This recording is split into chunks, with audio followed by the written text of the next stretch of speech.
السلام عليكم ورحمة الله تعالى وبركاته. سلامتين أصحاب qiimayntii qadarinta mudanu meel kastoo adduunyada ka joogtaan. runtii waan wanaagsan daawadayaal. barnaamijkan waxaynu kaga hadli doonaa jilaaga caanka ah oo garanaysaan Salman Khan.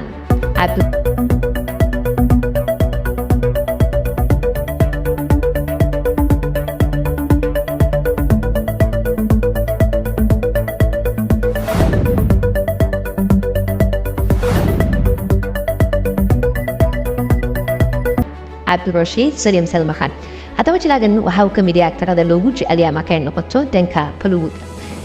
Shirkadda aflaanta soo saarta tan ugu weyn ee dunida waa Hollywoodka ee xaruntooda ay title-kaasi Mareykanka California.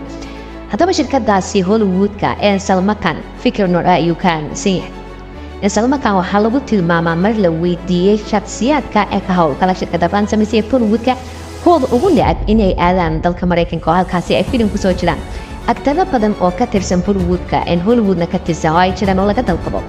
sidaas ay tahay xitaa qaarada Yurub qaarkood baa filim ku soo jira oo dib u soo laabtay laakiin Salman sidaa maahan oo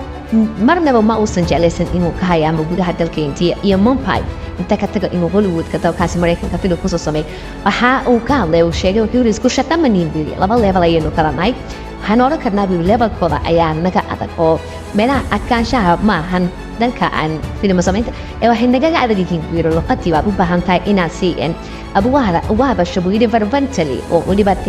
markaasi automatic oo of u dhashay qaynaad uga hadashay loo baahay anigu markay noqoto hintiga filimanta qaarkood ay dialogue qaabki sidan doon uga hadli karaa waa luqadii dib wiiri laakiin anigu wadan English aqaana marka qaartay Englishkiga ayaa waxa uu noqonayaa buuli jaabo mana doonayo bulgaaniga jilinkii wanaagsan yahay in ay markii filimka la daawadana luqadeeda ama Englishkan ku hadlaya uu noqdo mid xoogaa jim jaama oo dadna ay fahmi waayaan ama sida la iga rabay buuyidate oratically spoken all over the globe aan ugu hadli waayo pronunciation-kayga markaasi ay la yaabaan halkaasi aniga ayaga timaado leeyahay he's good but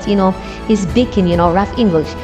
something like that ayuu soo qaatay wuxuu yiri waynu gaari doonaa mar aan annaga waliba Hollywood ayaynu gaari karnaa levelka ayaga ay joogaan waxaan isku day doonaa inaan luqadeena hormarino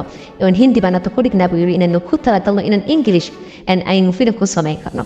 markaan step 2 step 3 aan ka baxnayaan markaas la level noqon karnaa oo hadaynu doonaa ayaga dad kamid u yeeran karnaa annaguna aan aadi karnaa ayuu taagaya ashida ugu badan waanigoo laga yeeray buu yiri Hollywoodka